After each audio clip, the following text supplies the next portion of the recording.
Patay ang dalawang welder na nagkukumpuni sa isang barko sa Navotas City kagabi. Posible raw nagmula ang sunog sa kanilang mismong pag-welding. Narito ang Express Report ni Gary De Leon. Sa videong ito, nakuha ng mga rumuspunding bumbero, makikita ang paglabas na may itim na usok sa bintana na nakadaong na barko sa barangay San Jose, Navotas City. Maaaninag din ang apoy sa loob ng barko.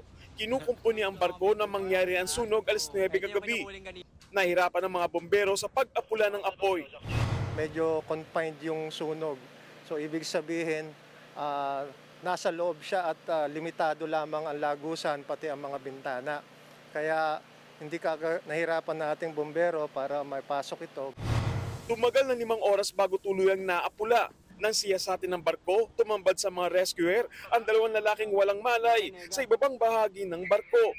Sinubukan pa raw i-revive ang mga biktimang welder pero binawian din sila ng buhay. Posible raw hindi nakalabas ang dalawa dahil iisa lang ang exit at entrance ng barko.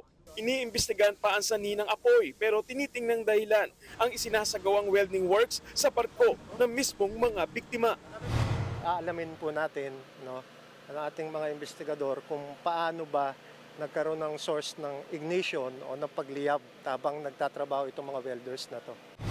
Patuloy ang investigasyon. Wala pang pahayag ang may-ari ng barko tungkol sa insidente. Nagbabalita mula sa frontline, Gary De Leon, News 5. Mga kapatid, ako po si Ruth Cabal. Maging maalam at may pakialam sa mga may init at rumaratsadang balita sa Frontline Express. Para maging updated sa balitaan, mag-subscribe lang sa social media pages ng News 5.